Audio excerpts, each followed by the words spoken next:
Alright, what's up everyone, to another video of Full Speed Impulse, and today we're back working on that Xr70, getting her dialed in, final touches.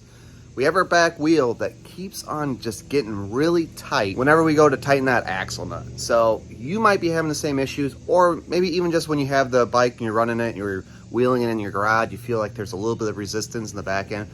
Probably could be that bearing going out. Could also cause play and then cause other items to wear on your back wheel, which would be no bueno. So we gotta get this dialed in and figure out what's going on. When we got the bike, the whole wheel assembly was apart, so we could also be missing a piece. But either way, bearings, all that stuff. Let's figure out what we gotta get dialed in back here and get this thing ripping right.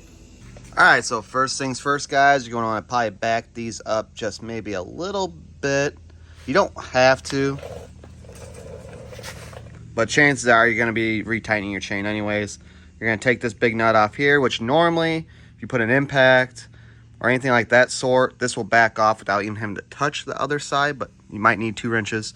And then other than that, you'll slide that sucker out, and then you're going to pop this off, which is no big deal.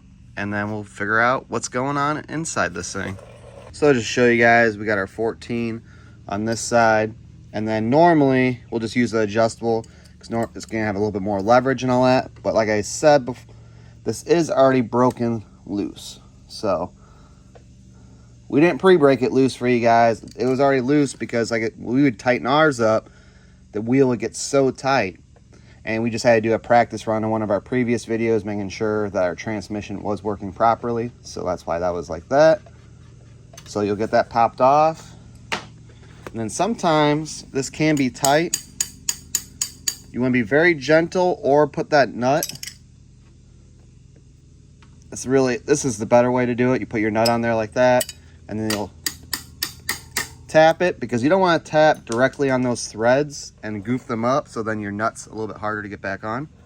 If you do have problems with this coming off still, you could stick this in here like that and wedge it out, and then if it's still tough, you could even get a little hammer or something with some weight and hit it right here on the inside and help get that out. But ours is already greased and all that. It'll be more yours if it hasn't been greased in a long time.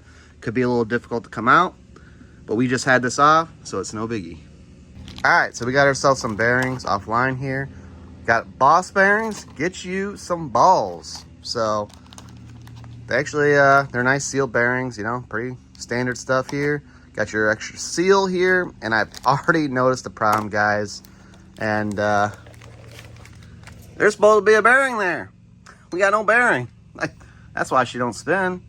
So yeah, that's a problem.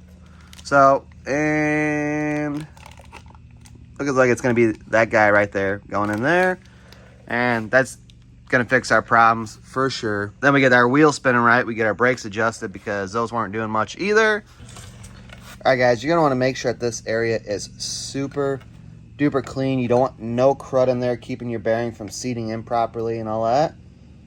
And other than that, shouldn't be no big deal. I don't think these ones you have to heat up. Ooh. Oh yeah, well that explains why it wasn't in there, because normally bearings just don't fall out. Still, it's tight. All right, so now that we figured out the other side, let's work on this side. Dang, that popped off really easy. That seal is actually pretty good. Now that does, you know what? That bearing does look like it's whooped a little bit. But this bearing also looks like it's sealed a little bit more in there too. Bearing doesn't look in horrible shape. All right, so on this wheel, it seems like it's gonna be fairly easy. So what you'd wanna do is you're gonna put the wheel up like this, and you're gonna get easy access at that bearing. And I'm just gonna go grab one of my 3/8 extensions and a grommet hammer. You could use a heavy duty hammer if you want, but I don't think we're gonna have to swing hard at this thing at all to get that to pop off. All right, so we actually gonna grab our 1/2 inch instead, because it won't fall inside this in here or get stuck at all. And a pipe, even your 3/8, and you're just gonna wanna hit this from the bottom, top, and we're gonna hold it right knee here. Hopefully you guys get a good visual.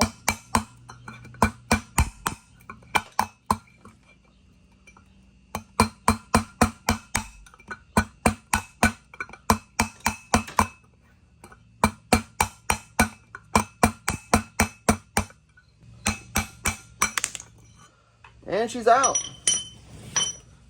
So just to show you guys from this side, I just put that in there like that, hit it from the bottom, hit it from the top. And you want to hit that evenly just so that bearing doesn't get wedged in there and get bound up, and then you're in some serious doo-doo. So normally things probably like this aren't even thought of or said, but you see how our bearing actually came out in one piece? And I told you, like, you probably can't see it. Okay, see how there's that slop on that bearing like that? So that bearing is on its way on going for sure, right? So the nice thing is, before this bearing actually gets destroyed, we were able to push this bearing out nicely. Instead, if you wait long enough to where this bearing would totally destroy itself, then what would happen when you go to press that bearing out, your insides are going to go out first, which is going to leave this thin collar still stuck inside your wheel, which becomes a little bit more difficult to get out if you don't have all the proper tools. So that's why it's kind of nice to replace these bearings before they actually destroy themselves completely, because it's a little bit more easier process and you don't need all those specialty tools to get this stuff out.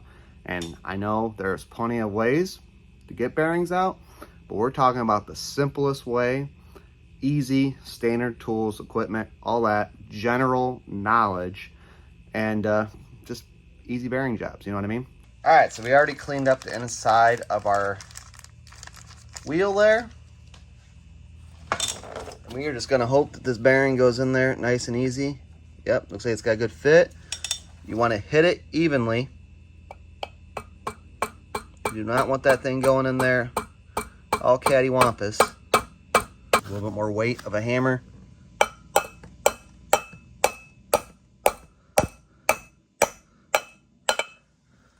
And now for this part here, what you want to do is hopefully you have a socket of some sort to where it kind of presses around this evenly, to where you can press this in.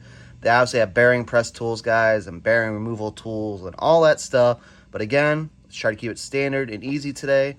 Simple tools. So if you got a pipe, socket of some sort, or even a smaller headed hammer, maybe not the best example because you're still pressing on the bearings. What you want to do is catch that outer edge here, and should be good. All right, so we actually have a 1 1/8 socket here, and we're going to put it down on this side, not this side, just so there's a lot more surface area pressing on that bearing evenly, and that'll be good.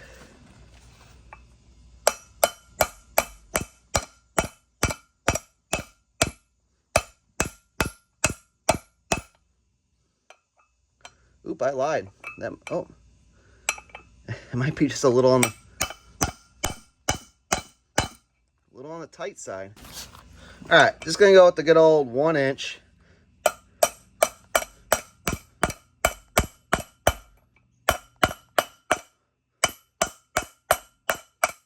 And it feels like that bearing is completely seated in there.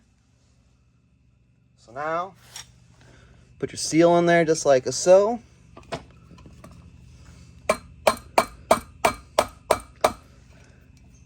Sits pretty good in there. And then like we showed you on this other side, your tube's just gonna slide in there just like so. And I guess this bearing goes in just like that. And you're good to go. So we're gonna slide our shaft back in, get this all buttoned back up, and hopefully she's good. See what we did there? See where we messed up? I'm showing you guys this because it happens every time to me. This guy right here. Try not to forget to put your darn chain on the sprocket, because once you get the wheel on here, you will not be able to get it on. Usually when you're fighting this axle bolt to go in there, you're so excited once it finally goes in, you don't even realize that the chain is no longer on the sprocket. So we gotta go back up a little bit here, guys. Hold on. All right, guys, there she is, all dialed in, looking good. Ended up on our front brake here that we thought needed a little TLC. We put a little PB blaster in here, down the cable. Seemed like she loosened up real nice. So that's good to go. Back wheel's good. Probably just need some new brake pads in there. We tried adjusting as much as we could, but still a little soft on the back brake. But that's going to be the next owner's job there. overall, this bike is ready to go, ready to rip. It's got plenty of power with that big bore in there. All right, guys, but that's about it for today's video and all that. I appreciate you guys watching, and until next time, we'll see you later.